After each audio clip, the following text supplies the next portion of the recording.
ओम गुरुभ्यो नमः सभी को अहम ब्रह्मास्मि। आज पवित्र सत्संग को सभी को स्वागत करुच्ची। आमे अष्टांग योगर अमूल्य साधना को माध्यम करी इंद्रिय मन को शुद्ध करने चेष्टा प्रचेष्टा करुले। अष्टांग योगर ये अमूल्य साधना को आचरण करी आमे ब्रह्मानुभूति करने प्रयास करुचे। ये प्रयास रे अष्टांग योगर जो प्रथम साधना जमर अहिंसा को आमे गत वीडियो रे चर्चा ही बुझी सारिचे। गत सत्संग रे आजिर सत्संग आमे बुझीबा अष्टांग योगर जमर द्वितीय साधना जहाँकि सत्य सत्य उपर चर्चा हवा, सत्य को बुझीबा, सत्य को आचरण करबा, इंद्रिय मन को पवित्र करबा, नियंत्रण रे रखिबा, आंतरिक सुख को नबा, अंतते ब्रह्मानुभूति करबा। तो देखंतु आमे जो चर्चा होचे बहुत गभीर कथा, सामान्य कथा नुह। ए चर्चा को जी एकाग्र चित्त शुणिबे, आचरण करेंगे, आ चर्चार गभीरता को बुझी पारे, मनरे निष्ठा रखिबे, ते चर्चार लाभान्वित हो पारे। ब्रह्मज्ञान चर्चार कहीं संदेह करती, संदेह माने सत्य कौन ब्रह्मज्ञान माने ब्रह्म तत्व को आम अनुभव कर सत्य ईश्वर प्राप्ति कौन संभव जदि यहीपरिका मानती, यहीपरिका भावती, मन संदेह थिले आपण से जगह पहुँची पारे। कहीं पहुँची पारे मन जे पर्यंत निष्ठा नहीं, मन जे पर्यंत श्रद्धा नहीं, श्रद्धा बिना आसक्ति जागृत हेनी। संदेह बांधिब आपन को बारंबार गप्परे कहानी रे भौतिक जो आमे प्रवचन शुणीचे, आमे भौतिक गप कहानी शुणीचे, आउ थे मन बहिर्मुखी हो, मन अंतर्मुखी हेनी। सत्य पाखे पहुँचवा बहुत जटिल हो। मो भीतर जी श्रद्धा थी से श्रद्धा माध्यम ही आमे से सत्य को चिनी पारिबा। गोटे कथा देखंतु, प्रकृतिर नियम समस्त आज्ञा समान। जदि भगवान बुद्धदेव, भगवान रामकृष्ण परमहंस, भगवान शिवमुनि, भगवान आदिगुरु शंकराचार्य, भगवान कृष्ण जदि ए शरीर भी आमरी परिका जन्म ही, आमरी परिका अनेक साधु सन्त विवाह करिसंती, गृहस्थ आश्रम रे अछंती, माने थिले आमे कहबा गुरु वशिष्ठ गृहस्थ आश्रम रे थिले, गुरु संदीपनी गृहस्थ आश्रम रे थिले, संत कबीर गृहस्थ आश्रम रे थिले। आमे अपन देखिथिबे वेद व्यास जो गुरु चारि वेद को लिखिथिले मध्य गृहस्थ आश्रम रे थिले, विवाह करथिले, तांकर भी पिला छुआ अछंती, गृहस्थ आश्रम रे थिले, सत्यर प्रचार करके ब्रह्मानुभूति करथिले। तो जदि से माने गृहस्थ आश्रम रे रहिकरी ईश्वर प्राप्ति करिसंती तो एटा संभव, आमे भी करि परिबा, किछ असंभव न। तो मनरे निष्ठा को धारण करी संकल्प सिद्ध होइकरी साधना करले संभव हबो, ईश्वर प्राप्ति करि परिबे, ब्रह्मानुभूति करि परिबे। नचेत मनरे संदेह रखिले माया बांधिबा उथरे, बुझबा संदे। तो आज आमे बुझिबा सत्य। सत्य एक विराट साधना। सत्य को कहिकरी, सत्य को मन रे धारणा कले ही सत्य को चिन्ह पारिबा किंबा निजर सद सत्ता पाखे पहुँची पारिबा। सत्य जदि न कहिबा, मिछ कहिबा, ताले मन रे अजाणतर अहंकार जागृत हबो, अहंभाव, मन माया रे बांधी छुंदी हबो, मन बहिर्मुखी हो जिवो। तेणुकर सत्य कहले, सत्य को धारणा कले सत्य को चिन्ह पारिबा, सत सत्ता पाखे पहुँची पारिबा। सत्य जो परिका आम भितर अच्छी, जो गुण को, जो धर्म को, जो मानसिक स्थिति आमे मन रे धारणा करिथाउ, यथा से कथा को ही आमे बाणी रे व्यवहार रे अन्य को प्रकाश करिथाउ। तो सर्वप्रथमे मन स्तर रे आमे जदि सत्य को कहिले कौन परिका लाभ रे लाभान्वित हो परिबा, सत मार्ग रे बंचिले कौन परिका आमे मनुष्य जीवन को श्रेष्ठ करि परिबा, सत्य को आचरण करले आम चरित्र कौन परिका निर्मल रहिबो, शुद्ध रहिबो। ए सब कथा को जदि आमे मन को बुझेई परिबा, निहायत आम संस्कार परिवर्तन हो परिबो। संस्कार परिवर्तन हेले आम व्यवहार परिवर्तन हबो, आम बाणी परिवर्तन हबो, आम आचरण परिवर्तन हबो। तो सर्वप्रथमे आमे मन को शुद्ध करियार आवश्यक अछि। गत थरक जो आमे बुझिथिला अहिंसा, अहिंसा को जदि जड़े बहुत गभीर भाव में आचरण करेंगे हरि को मनसा वाचा कर्मणा कष्ट देवाई दुख देवाई जदि चेष्टा न करेंगे अहिंसा को आचरण करने माध्यम सत्य भी अधिकांश आचरण हो जाए था। सर्वप्रथम मनरे आमे स्वच्छता को धारण करवा।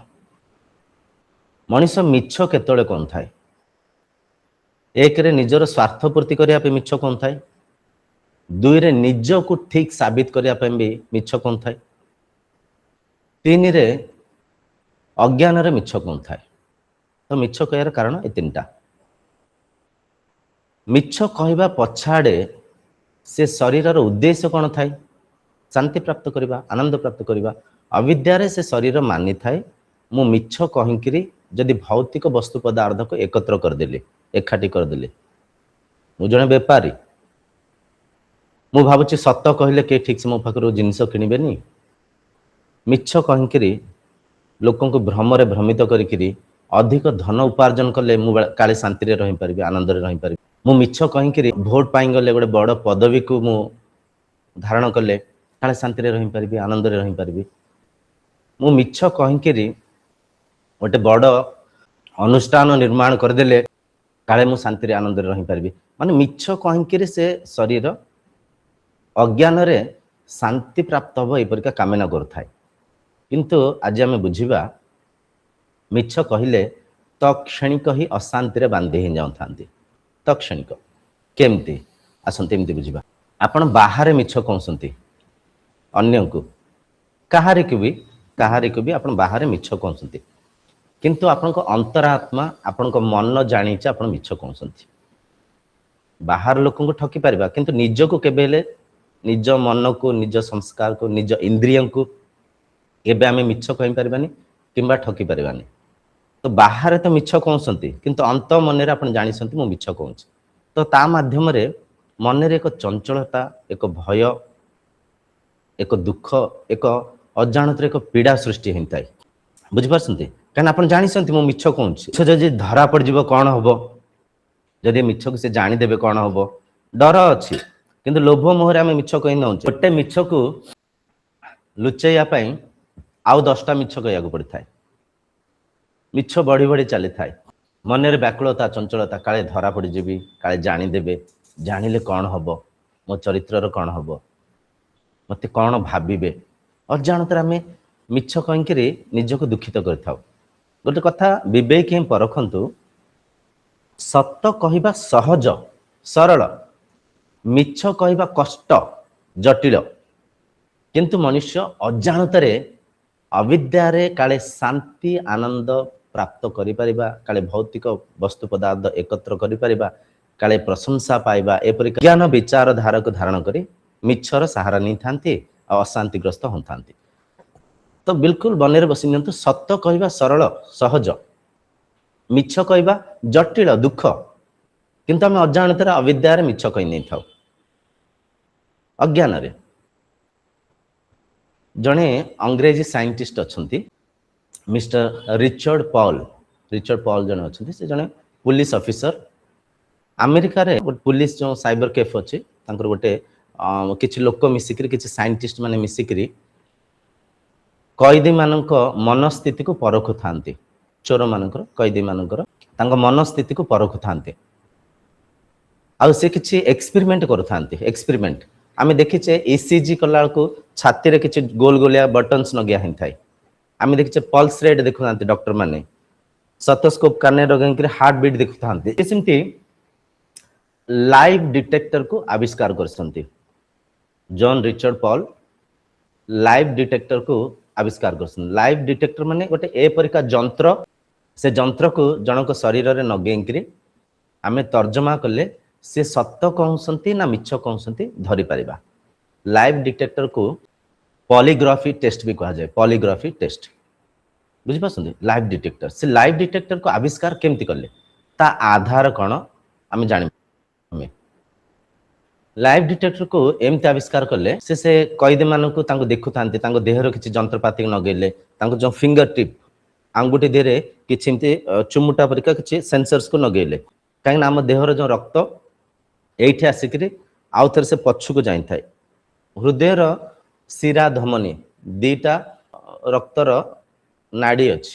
ଗୋଟେ ନାଡିରେ ଶୁଦ୍ଧ ରକ୍ତ ଯାଏ, ଆଉ ଗୋଟେ ନାଡିରେ ବିଶୁଦ୍ଧ ରକ୍ତ। ବିଶୁଦ୍ଧ ରକ୍ତ ଦୂଷିତ ରକ୍ତ ଯେଉଁଥିରେ କାର୍ବନ ଡାଇଅକ୍ସାଇଡ ଅଛି ସେ ହୃଦୟ ପାଖକୁ ଯାଏ, ଶୁଦ୍ଧିକରଣ ହେଇକିରି ଅକ୍ସିଜେନ ସାଙ୍ଗରେ ମିଶିକିରି ଶୁଦ୍ଧ ରକ୍ତ ଆଉ ଗୋଟେ ନାଡିରେ ଶରୀରର ପ୍ରତ୍ୟେକ ଅଙ୍ଗ ପ୍ରତ୍ୟଙ୍ଗକୁ ଯାଏ। ତ ଯେତିକ ଆମର ଆଙ୍ଗୁଠି ଅଛି, ପଲ୍ସ ରେଟ୍ ଦେଖିବା ପାଇଁ କିଛି ମେସିନ୍ ଏଠି ବେଲ୍ଟ ଭଳିଆ ହାତରେ ବାନ୍ଧିଲେ।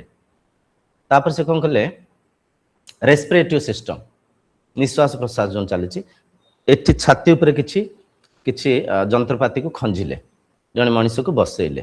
ବସେଇକି ସର୍ବପ୍ରଥମେ ତାଙ୍କ ସାଙ୍ଗରେ ସାଧାରଣ ଭାବରେ କଥାବାର୍ତ୍ତା ହେଲେ, ତାଙ୍କୁ ନର୍ମାଲ ଷ୍ଟେଟକୁ ଆଣିବା ପାଇଁ। ଆଉ କେମିତି ଅଛନ୍ତି, ଖାଇବା ପିଇବା ସବୁ ଠିକ୍ ମିଳୁଛି, ଆଉ ଠିକ୍ ଅଛି, ଆଉ ମାନେ ତାଙ୍କୁ ଟିକେ ପୁରା କମ୍ଫର୍ଟ କଲେ, ଷ୍ଟେବୁଲ କଲେ। ତାପରେ ସେ କାଇଦି, ସେ ଯେଉଁ ବ୍ୟକ୍ତି ଯିଏ ଚୋର କିଛି ଭୁଲ କାମ କରିଛି, ସେ ବ୍ୟକ୍ତିକୁ କିଛି କଥା ପଚରା ଗଲା। ତାଙ୍କ ଯେଉଁ ଭୁଲକୁ ନେଇକରି, ତାଙ୍କ କେସ୍କୁ ନେଇକରି ଟିକେ ସାମାନ୍ୟ ସାମାନ୍ୟ ଜଟିଳରୁ ଜଟିଳ କଥା ପଚାରି ପଚାରି ଗଲେ। ଏମାନେ ଅବଜର୍ଭ କଲେ, ତର୍ଜମା କରି ବୁଝିପାଇଲେ, ସେ ବ୍ୟକ୍ତି ଯେତେବେଳେ ମିଛ କହୁଥାନ୍ତି ତାଙ୍କ ରକ୍ତଚାପ ବଢ଼ି ଯାଉଥାଏ, ହୃଦୟ ସ୍ପନ୍ଦନ ବଢ଼ି ଯାଉଥାଏ, ନିଶ୍ୱାସ ତେଜହୀନ ଥାଏ। ଫିଙ୍ଗର ଟ୍ରିପ୍ରେ ତାଙ୍କର ଫିଙ୍ଗର ଟ୍ରିପ୍ରେ ବେଶୀ ପ୍ରେସର ପଡ଼ୁଥାଏ। ବୁଝିପାରୁଛନ୍ତି, ଦେଖିଲେ ରକ୍ତଚାପ ବଢ଼ୁଛି, ହୃଦୟ ସ୍ପନ୍ଦନ ବଢ଼ୁଛି, ନିଶ୍ୱାସ ପ୍ରଶ୍ୱାସ ତେଜହୀନ ଅଛି, ଫିଙ୍ଗର ଟ୍ରିପ୍ରେ ଏଠି ପ୍ରେସର ପଡ଼ୁଛି, ପଲ୍ସ ରେଟ୍ ବଢ଼ୁଛି। ଯେତେବେଳେ ସେ ସତ କହୁଥାନ୍ତି ନର୍ମାଲ ଅଛନ୍ତି। ତ ଏସବୁ ଜିନିଷକୁ, ଏସବୁ ଲକ୍ଷଣକୁ ପରଖିକିରି ସେ ଆବିଷ୍କାର କଲେ ଯେଉଁ live detector machine. Live detector machine, ସେ ମେସିନ୍କୁ ଲଗେଇକିରି ଯେତେବେଳେ କିଏ ଚୋର, ଯିଏ ଉଗ୍ରବାଦୀ, ଯିଏ ଭୁଲ କାମ କରିଥାନ୍ତି, ସେ ସତ କହୁଛନ୍ତି ନା ମିଛ କହୁଛନ୍ତି, ସେ ମେସିନ୍ ମାଧ୍ୟମରେ ଗୋଟେ ଗ୍ରାଫ ଥାଏ। ଗୋଟେ ଗ୍ରାଫ ଯେମିତି ଆମର ହାର୍ଟ ବିଟ୍ ଚାଲିଛି, ସେମିତି ଗୋଟେ ସେ ମେସିନ୍ ଗୋଟେ ଗ୍ରାଫ ଚାଲିଥିବ। ଯେତେବେଳେ ମିଛ କହୁଥାନ୍ତି ଗ୍ରାଫ ବଢ଼ି ଯାଇଥାଏ, ଯେତେବେଳେ ସତ କହୁଥାନ୍ତି ଗୋଟେ ଗାର ଥାଏ, ସେ ଗାର ତଳେ ଗ୍ରାଫ ଥାଏ।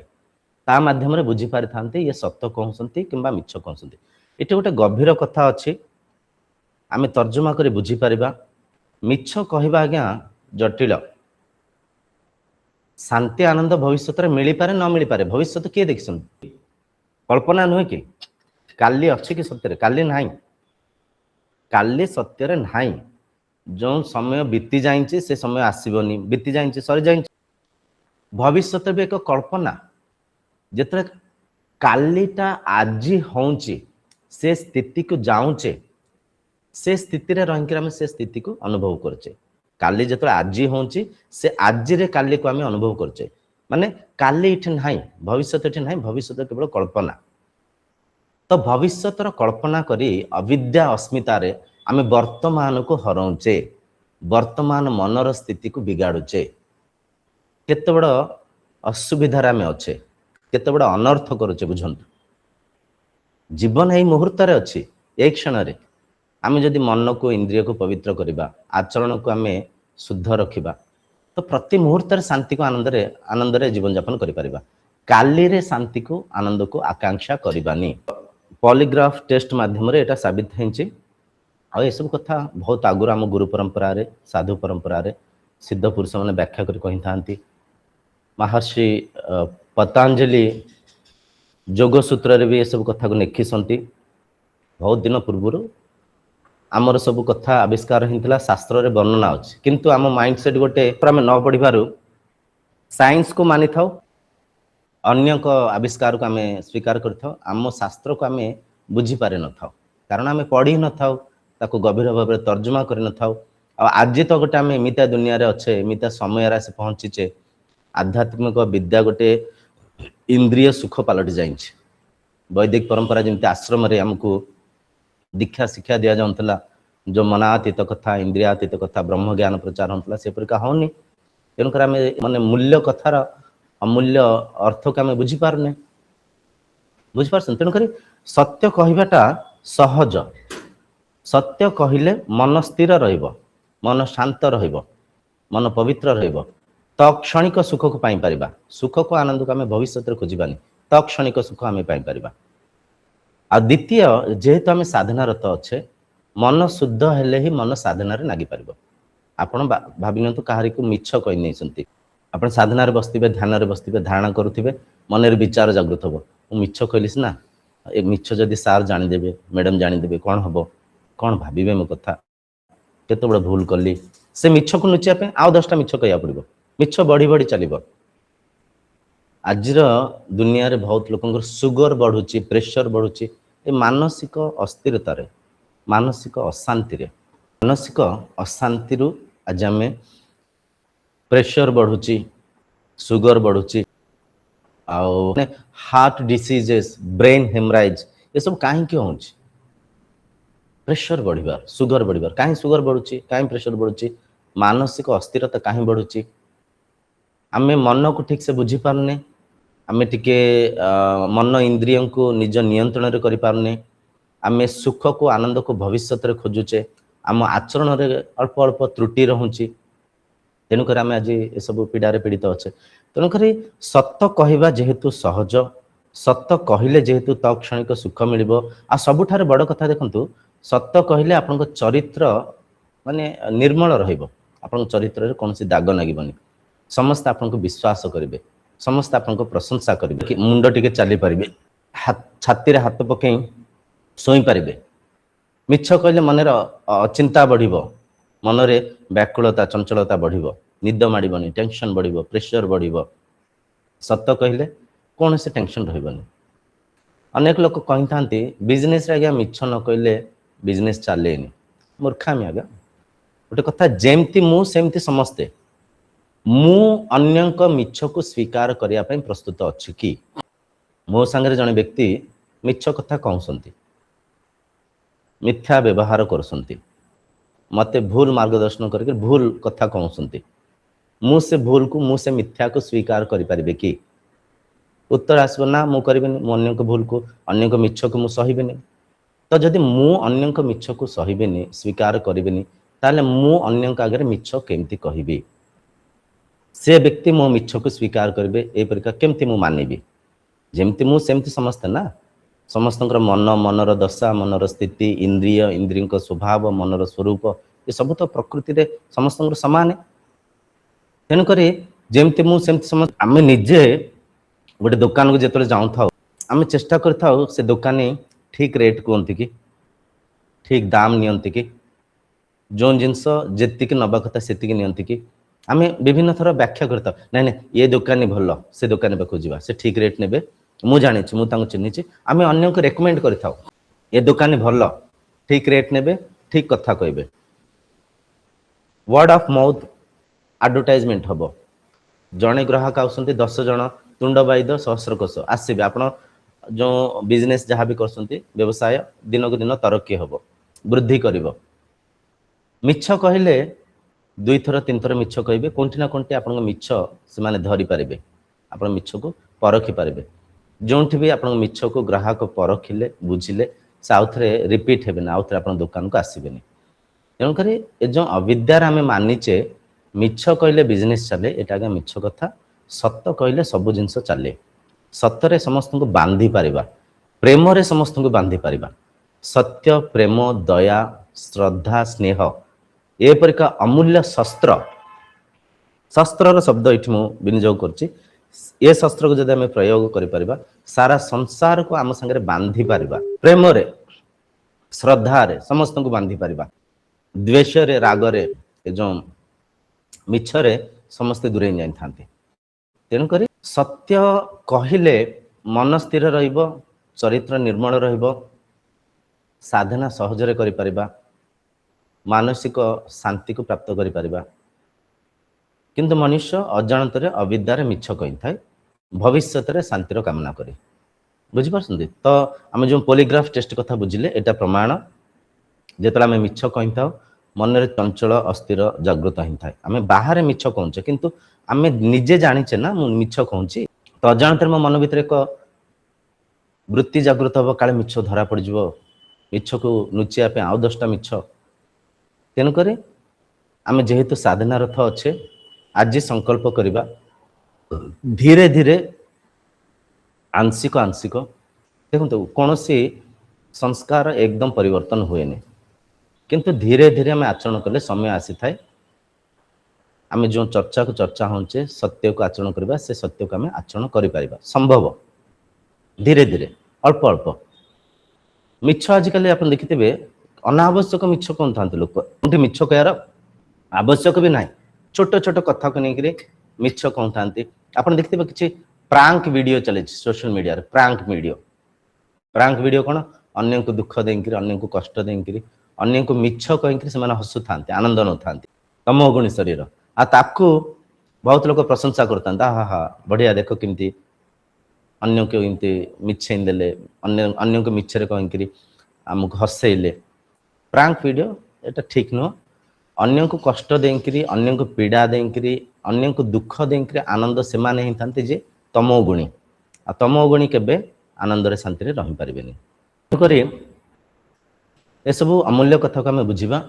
ଆଉ ଦ୍ୱିତୀୟ ଦେଖନ୍ତୁ, ଆଉ କିଛିଟା ଶାସ୍ତ୍ରରେ ବର୍ଣ୍ଣନା ଅଛି, କିଛି ସମୟ ସନ୍ଦର୍ଭ ଏମିତି ଆସିଥାଏ ଆମେ ମିଛ କିମ୍ବା ସତ୍ୟକୁ ବିବେକ ହେଇକି ବାଛିବାକୁ ପଡିଥାଏ।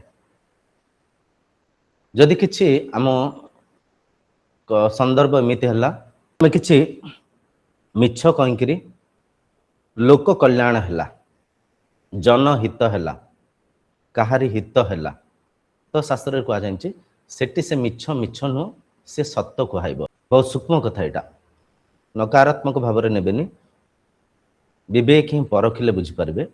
କିଛି ପରିସ୍ଥିତି, କିଛି ପରିବେଶ, କିଛି ସନ୍ଦର୍ଭ ଏମିତିଆ ସୃଷ୍ଟି ହେଇଥାଏ ଯେଉଁଠି ଆମେ ଆଂଶିକ ମିଛର ସାହାରା ନେଇଥାଉ, ତା ଉଦ୍ଦେଶ୍ୟ ଜନ କଲ୍ୟାଣ, ସଂସାରର କଲ୍ୟାଣ, ମାନେ ବ୍ୟକ୍ତିଗତ କଲ୍ୟାଣ ନୁହଁ, ସାର୍ବଜନିକ କଲ୍ୟାଣ ହେଇଥିବା ଦରକାର, ସଂସାରର କଲ୍ୟାଣ ହବା ଦରକାର। କାହାରି ବ୍ୟକ୍ତିଗତ ସ୍ୱାର୍ଥ ପାଇଁ ଯଦି ଆପଣ ମିଛ କହୁଛନ୍ତି ସେଟା ମିଛ।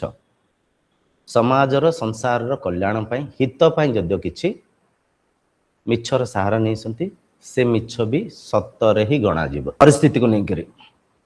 ବୁଝିପାରୁଛନ୍ତି? ସତ୍ୟ ସାଧନାକୁ ଯେତେବେଳେ ଆପଣ ଆଚରଣ କରିବେ, ଧୀରେ ଧୀରେ ଇନ୍ଦ୍ରିୟ ନିୟନ୍ତ୍ରିତ ହେବେ, ନିଜ ନିୟନ୍ତ୍ରଣକୁ ହେଇଯିବେ, ସାଧନା ସହଜ ହେଇଯିବ।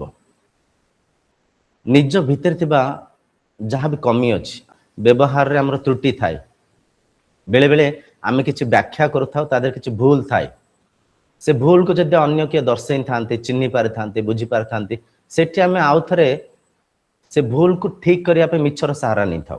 ନାଇଁ ନାଇଁ ଏଇଟା ଏମିତି ନାଇଁ, ମୁଁ ସତ କହୁଛି, ମାନେ ସେ ଅହଂଭାବକୁ, ସେ ଅହଂକାରକୁ ତ୍ୟାଗ କରିବାକୁ ପଡିବ। ଯଦି ମୁଁ କିଛି ଭୁଲ ବ୍ୟାଖ୍ୟା କରୁଛି, ମୁଁ କିଛି ଭୁଲ ବୁଝାଉଛି, କିମ୍ବା ମୋ ଭିତରେ କିଛି ଦୁର୍ଗୁଣ ଅଛି, ତାକୁ ଯଦି ଅନ୍ୟ କିଏ ଚିହ୍ନି ପାରିଛନ୍ତି, ମୋତେ ଦର୍ଶାଉଛନ୍ତି, ତ ମୋତେ ସ୍ୱୀକାର କରିବାର ଆବଶ୍ୟକ ଅଛି। ନାଇଁ ଠିକ କହିଲେ, ଏଇଟା ମୁଁ ଭୁଲ କହିନେଇଥିଲି, ମୁଁ ଠିକ ସେ ପଢିନଥିଲି, କିମ୍ବା ମୁଁ ଠିକ ସେ ବୁଝିପାରିନଥିଲି, ଏବେ ମୁଁ ବୁଝିପାରିଲି। ତ ନିଜର ଭୁଲକୁ ଆମେ ସ୍ୱୀକାର କରିବାର ଆବଶ୍ୟକ ଅଛି। ନିଜ ମନକୁ ତର୍ଜମା କରିବାର ଅଛି, କାହିଁକିନା ଆମେ ସାଧକ, ଆମେ ବ୍ରହ୍ମାନୁଭୂତି କରିବା ପାଇଁ ଏକ ଶ୍ରେଷ୍ଠ ମାର୍ଗରେ ଅଛେ। ତ ନିଜ ମନକୁ ଆମେ ପରଖିବାର ଅଛି। ମୁଁ ମିଛ କହୁଛି, ଯଦି ମୁଁ ଅଜାଣତରେ, ମାନେ କିଛି ସମୟ ସନ୍ଦର୍ଭ ଏମିତି ଥାଏ ମିଛ କହି ନେଇଥାଉ, ତାପରେ ଆମେ ତାଙ୍କୁ ସତ୍ୟ କହିକିରି ଆମେ କ୍ଷମା ପ୍ରାର୍ଥନା ବି କରିପାରିବା। ନାଇଁ ସାର୍, ମୁଁ ଆପଣଙ୍କୁ ଏ କଥାଟା କହିଥିଲି, ଏଇଟା ଭୁଲ କହି ନେଇଥିଲି, ଏଇଟା ମିଛ କହିଥିଲି, ଦୟାକରି ମୋତେ କ୍ଷମା କରିବେ, এইটা ভুল, এইটা ঠিক। ଏମିତି ଜୀବନରେ କେବେ କରିକି ଦେଖନ୍ତୁ, ଦେଖିବେ ଆପଣଙ୍କୁ କେତେ ପ୍ରଶଂସା ମିଳିବ। ସେ ବ୍ୟକ୍ତି ଆପଣଙ୍କ ଶୁଦ୍ଧ ମନକୁ ବୁଝିପାରିବେ, ଆପଣଙ୍କ ଚରିତ୍ରକୁ ପ୍ରଶଂସା କରିବେ। ନାଇଁ ଭୁଲ କହିନେଇଥିଲେ କିନ୍ତୁ ମାନିଲେ। ବୁଝିପାରୁଛନ୍ତି? ଇଏ ସବୁ କଥା। ଦ୍ୱିତୀୟ ଦେଖନ୍ତୁ, ସାଧନାରେ ଆମେ ମୌନ ଧାରଣା କରିଥାଉ। ତ କିଛି ସମୟ ମୌନ ଯଦି ଆପଣ ଧାରଣା କରିପାରିବେ, ହପ୍ତାହକୁ ଯଦି ଗୋଟେ ବେଳା ଆପଣ ସଂକଳ୍ପ କଲେ, ସକାଳୁ ଉଠିଲା ବେଳ ଠାରୁ ମୁଁ ଖରାବେଳେ 12ଟା ଯାଏ ମୌନ ଧାରଣା କରିବି, ନଚେତ୍ 1 ଘଣ୍ଟା ଧାରଣ କରନ୍ତୁ। 1 ଘଣ୍ଟା, ଆମେ ଗୃହସ୍ଥ ଆଶ୍ରମରେ ଅଛେ, ମୌନ ଧାରଣ କଲେ ଅନେକ କାମ କାର୍ଯ୍ୟ ହେଇପାରିବନି। 1 ଘଣ୍ଟା ଚେଷ୍ଟା କରନ୍ତୁ, ସନ୍ଧ୍ୟାବେଳେ, ସକାଳେ, ଯେଉଁ ସମୟ ଆପଣ ଫାଙ୍କା ରହୁଛନ୍ତି, 1 ଘଣ୍ଟା ମୌନ ଧାରଣ କରନ୍ତୁ। ମୌନ ଧାରଣ କରି ସେଇ ସମାଜରେ, ସେଇ ଘରେ ରୁହନ୍ତୁ, ସେଇ ସାଙ୍ଗସାଥି ମେଳରେ ବସନ୍ତୁ, ଉଠନ୍ତୁ, କିନ୍ତୁ କିଛି କହିବେନି, ଖାଲି ଶୁଣିବେ। ମୌନ ଧାରଣ କଲେ ମନ ଅନ୍ତର୍ମୁଖୀ ହେଇଥାଏ। ଯେତେବେଳେ ମନ ବହିର୍ମୁଖୀ ରହୁଛି, ଆମେ ଆମ ବିଚାରଧାରାକୁ ବ୍ୟକ୍ତ କରିଦଉଛେ, ଉଚ୍ଚାରଣ କରିଦଉଛେ, କହି ଦଉଛେ। ଯେତେବେଳେ ଆମେ ମୌନ ରହିଥାଉ, ଆମେ ଅନ୍ତର୍ମୁଖୀ ହେଇଥାଉ। ମନରେ ଉଠୁଥିବା ବିଚାରକୁ ବୁଝି ପାରିଥାଉ, ପରଖି ପାରିଥାଉ, ନିଜ ଭିତରେ ଥିବା ଦୁର୍ଗୁଣକୁ ଚିହ୍ନି ପାରିଥାଉ। ତ ନିଜର ଦୁର୍ଗୁଣକୁ ଚିହ୍ନିଲେ ଆମେ ତାକୁ ପରିବର୍ତ୍ତନ କରିବା ପାଇଁ ଚେଷ୍ଟା କରିପାରିବା। ତେଣୁକରି ମୌନ ଧାରଣା କରନ୍ତୁ। ମୌନ ଧାରଣା କଲେ ଧୀରେ ଧୀରେ ଆମ ଭିତରେ ଥିବା ଦୁର୍ଗୁଣକୁ ଆମେ ବୁଝିପାରିବା, ଚିହ୍ନି ପାରିବା, ଦୂରେଇବା ପାଇଁ ପ୍ରଚେଷ୍ଟା କରିପାରିବା। ତ ସତ୍ୟ କହିବାରେ ଏ ଯେଉଁ ମୌନ ଧାରଣା ସାହାଯ୍ୟକାରୀ ହେଇପାରେ। ତାପରେ ଦେଖନ୍ତୁ, ଜଣେ ସାଧକର ଲକ୍ଷଣ, ଆମେ ଯାହା ବି ଉଚ୍ଚାରଣ କରୁଛେ, ଯାହା ବି ଅନ୍ୟକୁ ବୁଝାଉଛେ, ଯେତିକି ଆବଶ୍ୟକ ସେତିକି ବ୍ୟାଖ୍ୟା କରିବାର ଆବଶ୍ୟକ ଅଛି। ଅନାବଶ୍ୟକ ବାର୍ତ୍ତାଳାପରେ ବି ଆମେ ଅଜାଣତରେ କୋଉଠି ନା କୋଉଠି ମିଛ କହି ନେଇଥାଉ। ବହୁତ ସୂକ୍ଷ୍ମ କଥା, ଧରିବା ପାଇଁ ଚେଷ୍ଟା କରନ୍ତୁ।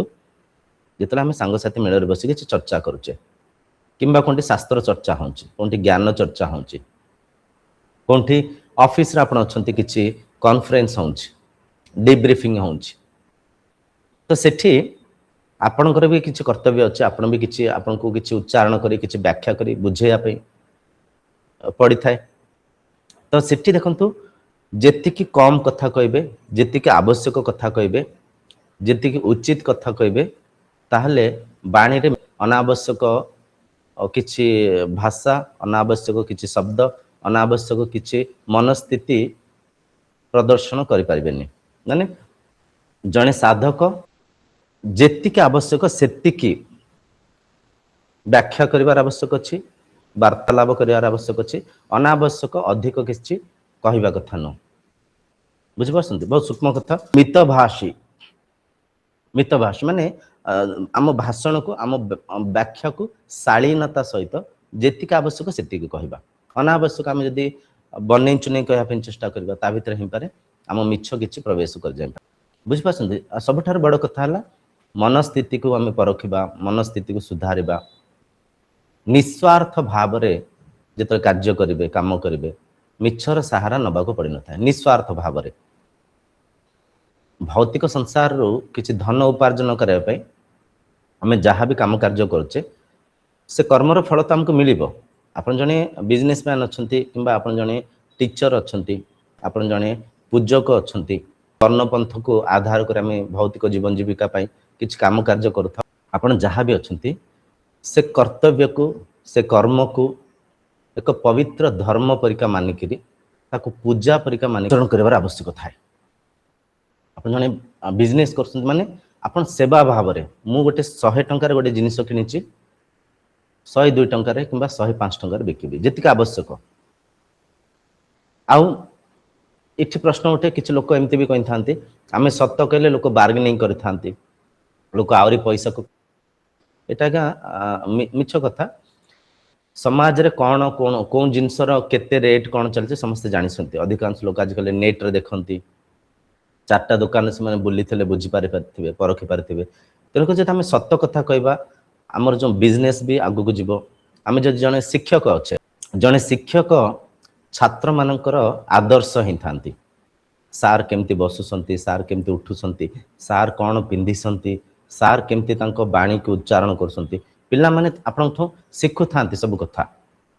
ତ ଜଣେ ଶିକ୍ଷକ ତାଙ୍କ ବାଣୀ, ତାଙ୍କ ବ୍ୟବହାର ଏପରିକା ହେବା ଦରକାର, ଆଚରଣ ଯୋଗ୍ୟ।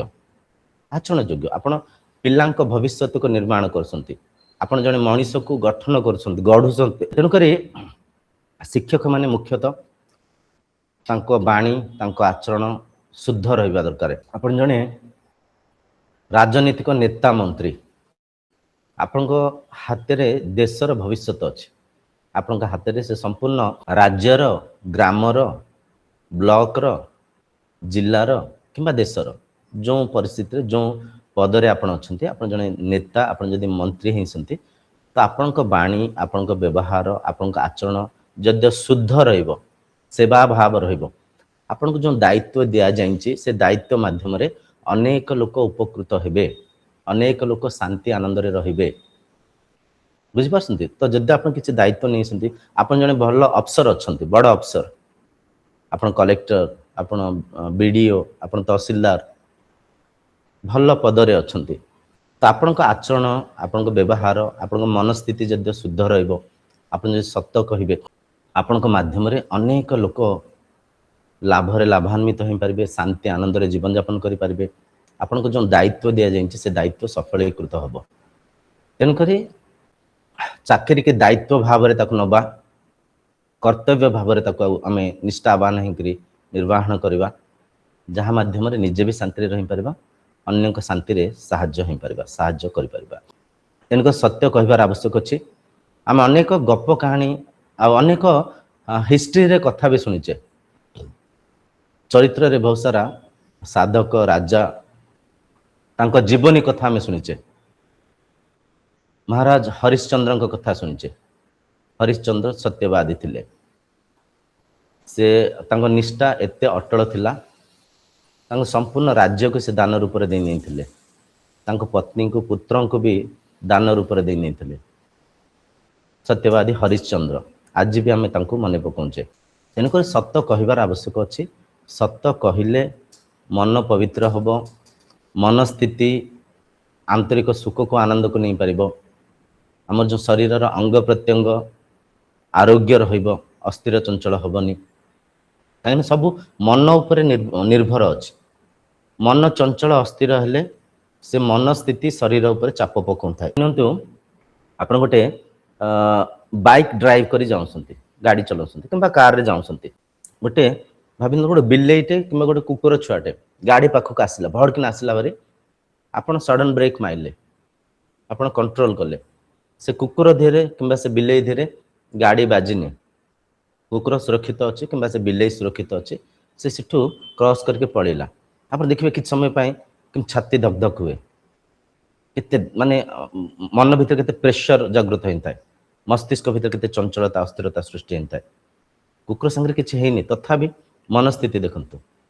ଏଠି କହିବାର ତାତ୍ପର୍ଯ୍ୟ, ଯେତେବେଳେ ମନସ୍ଥିତି ବିଗିଡ଼ିଯାଏ ତା ପ୍ରଭାବ ସମ୍ପୂର୍ଣ୍ଣ ଶରୀର ଉପରେ ପଡ଼ିଥାଏ। ନିଶ୍ୱାସ ତେଜ ହେଇଯାଏ, ହୃଦୟ ସ୍ପନ୍ଦନ ବଢ଼ିଯାଏ, ପଲ୍ସ ରେଟ୍ ବଢ଼ିଯାଏ, ରକ୍ତଚାପ ବଢ଼ିଯାଏ। ବୁଝିପାରୁଛନ୍ତି? ଆମେ କହୁଛେ ବ୍ରେନ୍ ଟ୍ୟୁମର। ବ୍ରେନ୍ ଟ୍ୟୁମର ଅଲଗା, ଆଉ ଗୋଟେ ଅଛି ବ୍ରେନ୍ ହେମରାଇଜ୍। ବ୍ରେନ୍ ହେମରାଇଜ୍ ଏ ଦୁଇଟା ଟିକେ ଅଲଗା। ଟ୍ୟୁମର ମାନେ କିଛି ମାଂସ ବଢ଼ି ଯାଇଥାଏ ସେଠି, ତାର କାରଣ ଅଲଗା ହେଇପାରେ। କିନ୍ତୁ ବ୍ରେନ୍ ହେମରାଇଜ୍ର କାରଣ ରକ୍ତଚାପ, ମନର ଅସ୍ଥିରତା, ମନର ଚଞ୍ଚଳତା। ଆଉ ସେ ସବୁ ଏମିତିଆ ରୋଗ, ଔଷଧ ନାହିଁ। ଔଷଧ ଶରୀର ଉପରେ କାମ କରେ, ଔଷଧ ମନ ଉପରେ କାମ କରେନି। ମନ ଶରୀର ଦୁଇଟା ଭିନ୍ନ। ବ୍ରେନ୍ ହେମରାଇଜ୍ ମାନେ କ'ଣ? ମସ୍ତିଷ୍କ ଭିତରେ କିଛି ଶିରା ପ୍ରଶିରା ଫାଟି ଯାଇଥାଏ, ରକ୍ତ ବ୍ଲଡ୍ ଫ୍ଲୋଟ୍ ହେଇଯାଇଥାଏ। ବୁଝିପାରୁଛନ୍ତି? ଏସବୁ ହେଉଛି କେମିତି? ଅସ୍ଥିରତାରୁ, ଚଞ୍ଚଳତାରୁ। ଔଷଧ କାମ କରେ ଶରୀର ଉପରେ, ଔଷଧ କାମ କରିବ ମସ୍ତିଷ୍କ ଉପରେ, ଶିରା ପ୍ରଶିରା ଉପରେ। ଔଷଧ ମନ ଉପରେ କାମ କରେନି। ମନ ଏକ ସଫ୍ଟୱେର୍। ତ ମନକୁ ନିୟନ୍ତ୍ରଣ କେମିତି କରିବା? ମନକୁ ଆମେ ନିର୍ମଳ କେମିତି କରିବା? କିମ୍ବା ମନ ଯଦି ରୋଗରେ ପୀଡ଼ିତ ଅଛି, ମନରେ ଯଦି ଦୁଃଖ ବ୍ୟାକୁଳତା ଅଛି, କିମ୍ବା ମନ ଯଦି ଅସ୍ଥିରତା ଅଛି, ଚଞ୍ଚଳ ଉପରେ ତ କିଛି ଔଷଧ କାମ କରେନି। ତାହେଲେ ମନକୁ କେମିତି ଆମେ ଆରୋଗ୍ୟ କରିବା, ଠିକ୍ କରିବା? କେବଳ ସାଧନା ମାର୍ଗରେ। ଧାରଣା କରିପାରିବା, ପ୍ରାଣାୟାମ କରିପାରିବା, ଧ୍ୟାନ କରିପାରିବା, ସତ୍ସଙ୍ଗ କରିପାରିବା, କାହାରି କଥାର ସାହାରା ନେଇପାରିବା, କାହାକୁ ଆମ ଦୁଃଖକୁ ବ୍ୟାଖ୍ୟା କରିକିରି ମନରେ ଟିକେ ଶାନ୍ତତାକୁ ପ୍ରାପ୍ତ କରିପାରିବା। ବୁଝିପାରୁଛନ୍ତି? ମାନେ ମନ ଉପରେ କଥାକୁ ଭଲ କିନି ବୁଝନ୍ତୁ। ମନ ଉପରେ କୌଣସି ଔଷଧ କାମ କରେନି। ଯଦି ଡକ୍ଟର ପାଖକୁ ଯିବେ, ସେ କେବଳ ଆପଣଙ୍କୁ ସ୍ଲିପିଂ ପିଲ୍ସ ଦେବେ, ଆର୍ଟିଫିସିଆଲି ଡୋପାମାଇନ୍ ସିରୋଟିନ୍ ହାରମୋନକୁ ରିଲିଜ କରିବା ପାଇଁ କିଛି କେମିକାଲ୍ସ ଦେବେ, କିଛି ମେଡିସିନ ଦେବେ। ଆଉ ଗୋଟେ କଥା ମନେ ରଖନ୍ତୁ, ମସ୍ତିଷ୍କରେ ଯେଉଁ ଆର୍ଟିଫିସିଆଲି ଯେତେବେଳେ ହାରମୋନକୁ ସିକ୍ରେସ୍ କରିବେ, ସେ ନ୍ୟାଚୁରାଲି ସିକ୍ରେସ୍ ହେବାର ସେ ଯେଉଁ ସାଇକେଲକୁ ବ୍ରେକ୍ କରିଦେବ। ଯେଉଁଠି ଆପଣ ନିଦ୍ରା ସହଜ ଭାବରେ ଘଟିତ ହେବା ଦରକାର, ସହଜ ଭାବରେ ନିଦ ମାଡ଼ିବା ଦରକାର। କିନ୍ତୁ ସେ ପରିକା ନ ହେଇକିରି ଆପଣ ଯଦି ପ୍ରତିଦିନ ଔଷଧ ଖାଇକିରି, ସ୍ଲିପିଂ ପିଲ୍ସ ଖାଇକିରି ଶୋଇବା ପାଇଁ ଚେଷ୍ଟା କରିବେ, ଯେଉଁ ନ୍ୟାଚୁରାଲ ଫିନୋମିନା ଅଛି ସେଟା ବ୍ରେକ୍ ହେଇଯିବ। ଆପଣ ଡିପେଣ୍ଡେଣ୍ଟ ହେଇଯିବେ ଔଷଧ ଉପରେ। ଔଷଧ ନ ଖାଇଲେ ନିଦ ମାଡ଼ିବନି। ଏଠି ସେମିତି ମନସ୍ଥିତି ଯଦି ଭଲ ନାହିଁ, ଆପଣ ହସ୍ପିଟାଲକୁ ଗଲେ ଚିକିତ୍ସାର ସାହାରା ନେଇଥାଉ, ଆମର ଯେତେବେଳେ ଦେହ ଖରାପ ହେଇଥାଏ, ମନ ଖରାପ ହେଇଥାଏ, ଆମେ ସାଧନା କିମ୍ବା ଆଧ୍ୟାତ୍ମିକତା କିମ୍ବା ଧ୍ୟାନ ଧାରଣା ଶାସ୍ତ୍ର ଜ୍ଞାନ ଯାହା ପାଖରେ ନଥାଏ ସେମାନେ କ'ଣ କରନ୍ତି? ହସ୍ପିଟାଲ ଯିବେ। ହସ୍ପିଟାଲ ଗଲେ ସେ ଡକ୍ଟର କ'ଣ କରିବେ? କିଛି ଆପଣଙ୍କୁ ଏମିତିଆ ଡ୍ରଗ ଦେବେ, ଏମିତିଆ କିଛି ଔଷଧ ଦେବେ ଯାହା ମାଧ୍ୟମରେ ଆପଣଙ୍କୁ ଟିକେ ନିଦ ମାଡ଼ିବ। ନିଦ ମାଇଲେ କ'ଣ ଶୋଇ ପଡ଼ିବେ। ଶୋଇ ପଡ଼ିଲେ ମନରେ ଟିକେ ଶାନ୍ତତା ଆସିବ। ବୁଝିପାରୁଛନ୍ତି? କିଛି ନିଶାଯୁକ୍ତ ଔଷଧ ଦେବେ ଯାହା ମାଧ୍ୟମରେ ଆପଣ ନିଦ ମାଡ଼ିବ, ଶୋଇ ପଡ଼ିବେ ପ୍ରଥମ। ଦ୍ୱିତୀୟ, ଆପଣଙ୍କୁ କିଛି କେମିକାଲ୍ସ ମାନେ ଏମିତିଆ କିଛି ଔଷଧ ଦେବେ ଯାହା ମାଧ୍ୟମରେ ଆପଣଙ୍କ ମନ ଭିତରେ ଆର୍ଟିଫିସିଆଲି ଡୋପାମାଇନ୍ ସିରୋଟିନ୍। ଡୋପାମାଇନ୍ ସିରୋଟିନ୍ ହେଲା ହ୍ୟାପି ହାର୍ମୋନ୍, ଯେଉଁଟା ରିଲିଜ୍ ହେଲେ ମନକୁ ଟିକେ ଖୁସି ଲାଗିଥାଏ, ଆଂଶିକ ସୁଖ ଲାଗିଥାଏ, ମନକୁ ଟିକେ ତୃପ୍ତ ଲାଗିଥାଏ। କେବଳ ଏଇଆକୁ ଦେବେ। ତ ଏ କଥାକୁ ବିଲକୁଲ ମନରେ ବସେଇ ନିଅନ୍ତୁ। ଯଦି ମନସ୍ଥିତିକୁ ଶାନ୍ତ ରଖିବା ପାଇଁ, ଚରିତ୍ରକୁ ନିର୍ମଳ ରଖିବା ପାଇଁ, ମନକୁ ଆରୋଗ୍ୟରେ ରଖିବା ପାଇଁ ଚାହୁଁଛନ୍ତି, ବଢ଼ିଆ କଥା, ମନକୁ ଆରୋଗ୍ୟରେ ଚାହୁଁଛନ୍ତି, ତାହେଲେ ଦୁଇଟା ସାଧନା ବହୁତ ଗଭୀର। ଅହିଂସା ସତ୍ୟ। ଅହିଂସା ସତ୍ୟ, ବୁଝିପାରୁଛନ୍ତି? ଏ ଦୁଇଟାକୁ ଆମେ ଆଚରଣ କରିପାରିବା, ମନର ଚଞ୍ଚଳତାକୁ ଶାନ୍ତି କରିପାରିବା। ଦେଖନ୍ତୁ ଗୋଟେ କଥା, ମଣିଷ ଜୀବନରେ ବିଭିନ୍ନ ପରିସ୍ଥିତି ଆସିବ, ବିଭିନ୍ନ ପରିସ୍ଥିତି ଆସିବ। ଯେଉଁ ସମୟରୁ ଗୋଟେ ଶିଶୁ ମାତୃ ଗର୍ଭରୁ ଅଲଗା ହେଇଗଲା, ସେଇ ସମୟରୁ ସେ ଶରୀର ଅଲଗା, ସେ ଶରୀର ସଦାସର୍ବଦା ଆମ ପାଖରେ ରହିବନି। ଆମେ ଯେଉଁ ପିଲାମାନଙ୍କ କଥା କହୁଛେ, ସେମାନେ ଆଜ୍ଞା ସଦାସର୍ବଦା ଆମ ପାଖରେ ରହିବେନି। ଜନ୍ମ ନେଲେ ସେମାନେ ବିଭିନ୍ନ ସାଙ୍ଗସାଥି ମେଳରେ ବସିବେ, ବିଭିନ୍ନ ପରିବେଶରେ ସେମାନେ ତାଙ୍କ ସମୟକୁ ବିତେଇବେ। ଆମେ ପିଲାଙ୍କୁ ସ୍କୁଲ ଛାଡୁଛେ, କଲେଜ ଯାଉଛନ୍ତି, ହଷ୍ଟେଲରେ ରହିକି ପାଠ ପଢୁଛନ୍ତି, ବିଭିନ୍ନ ପ୍ରକାର କୋର୍ସ କରୁଛନ୍ତି, ବିଭିନ୍ନ ପ୍ରକାର ସାଙ୍ଗସାଥି ମେଳରେ ବୁଲୁଛନ୍ତି, ବସୁଛନ୍ତି। କିଛି ଜିନିଷ ଆମ ହାତରେ ଅଛି, ଆମେ ପ୍ରତିଦିନ ତାଙ୍କୁ ଟିକେ ସତ୍ସଙ୍ଗରେ ବସିବାରେ ପ୍ରେରିତ କରିପାରିବା, ଆମେ କିଛି ସମୟ ତାଙ୍କୁ ଟିକେ ଶାସ୍ତ୍ର ଜ୍ଞାନ ଦେଇପାରିବା, ଆମେ କିଛି ସମୟ ତାଙ୍କୁ ଶିଖେଇଲେ, କାହିଁକିନା ପିଲା ପ୍ରଥମ ସଂସ୍କାର ଘରୁ ପାଇଥାନ୍ତି। ଯଦି ଛୋଟ ବେଳଠୁ ଆମେ ତାଙ୍କୁ ଏ ଆଧ୍ୟାତ୍ମିକ ମାର୍ଗକୁ ଆଣିବା, ତାଙ୍କ ମନରେ ଆଧ୍ୟାତ୍ମିକ ଚିନ୍ତନାର ଏକ ମଞ୍ଜି ପୋତିବା, ସ୍ୱାଧ୍ୟାୟ ଧାରଣା ଧ୍ୟାନର ଅମୂଲ୍ୟତାକୁ, ଆବଶ୍ୟକତାକୁ ତାଙ୍କ ସଂସ୍କାରରେ ଆମେ ଏକ ମଞ୍ଜି ପୋତିବା, ତ ସେ ଗୋଟେ ଭଲ ଦିଶାରେ ଯାଇପାରିବେ। ନଚେତ୍ ସେମାନେ ବିଭିନ୍ନ ପରିବେଶରେ, ବିଭିନ୍ନ ସାଙ୍ଗସାଥି ମେଳରେ ବସିବେ, ତ ତାଙ୍କ ସଂସ୍କାର ନିହାତି ଦୂଷିତ ହେବ। ତାଙ୍କ ସଂସ୍କାରକୁ ନେଇକରି ସେ ପରିଚାଳନା ହେଉଛନ୍ତି, ତାଙ୍କ ମନସ୍ଥିତିକୁ ନେଇକରି ସେ ତାଙ୍କ ବ୍ୟବହାର କରୁଛନ୍ତି। ତ ମନସ୍ଥିତି ବିଗିଡ଼ିଲେ ସେ ନିଜ ପୁଅ ହଉ, ନିଜ ଝିଅ ହଉ, ନିଜ ଭାଇ ଭଉଣୀ ହଉ, କିମ୍ବା ପତି ପତ୍ନୀ ହୁଅନ୍ତୁ ନା କାହିଁକି, ଯିଏ ବି ହଉ, ତାଙ୍କ ମନସ୍ଥିତି ବିଗିଡ଼ିଲେ ସିଏ ତାଙ୍କ ମନସ୍ଥିତିକୁ, ତାଙ୍କ ମନର ଦଶାକୁ, ତାଙ୍କ ମନର ଗୁଣକୁ ନେଇକରି ସେ ଶରୀର ବ୍ୟବହାର କରେ, ସେ ଶରୀର ବାଣୀକୁ ଉଚ୍ଚାରଣ କଲେ କିମ୍ବା ସେ ଶରୀର ସେମିତି ବ୍ୟବହାର କରେ। ମାନେ କହିବାର ତାତ୍ପର୍ଯ୍ୟ, ନିଜ ଉପରେ ଆମ ନିଜର ଅଧିକ ନିୟନ୍ତ୍ରଣ ଅଛି, ନିଜ ଉପରେ ନିଜର 100% ନିୟନ୍ତ୍ରଣ ଅଛି। ଅନ୍ୟଙ୍କ ଉପରେ ଆମର ଆଂଶିକ ନିୟନ୍ତ୍ରଣ ଅଛି। ଆଂଶିକ ଆମେ ବୁଝେଇ ପାରିବା, ଆମେ କହିପାରିବା, ଗୋଟେ ଭଲ ମାର୍ଗକୁ ଆଣିବା ପାଇଁ ଆମେ ପ୍ରଚେଷ୍ଟା କରିପାରିବା, କିନ୍ତୁ ଅନ୍ୟଙ୍କ ଉପରେ ଆମର ଅଧିକ ନିୟନ୍ତ୍ରଣ ନାହିଁ। ତେଣୁକରି ଆମେ ଯେହେତୁ ସାଧକ, ଆମେ ଯେହେତୁ ସାଧନାରତ ଅଛେ, ଆମେ ଯେହେତୁ ବ୍ରହ୍ମାନୁଭୂତି କରିବା ଏପରିକା ଅମୂଲ୍ୟ ସାଧନାକୁ କରୁଛେ, ସର୍ବପ୍ରଥମେ ନିଜକୁ ନିୟନ୍ତ୍ରଣ କରିବା। ଅନ୍ୟକୁ ନିୟନ୍ତ୍ରଣ କରିବା ପାଇଁ ମଣିଷ ଚେଷ୍ଟା କରୁଥାନ୍ତି, କିନ୍ତୁ ଅନ୍ୟକୁ ନିୟନ୍ତ୍ରଣ ଆମ ହାତରେ ଅଧିକ ନାହିଁ।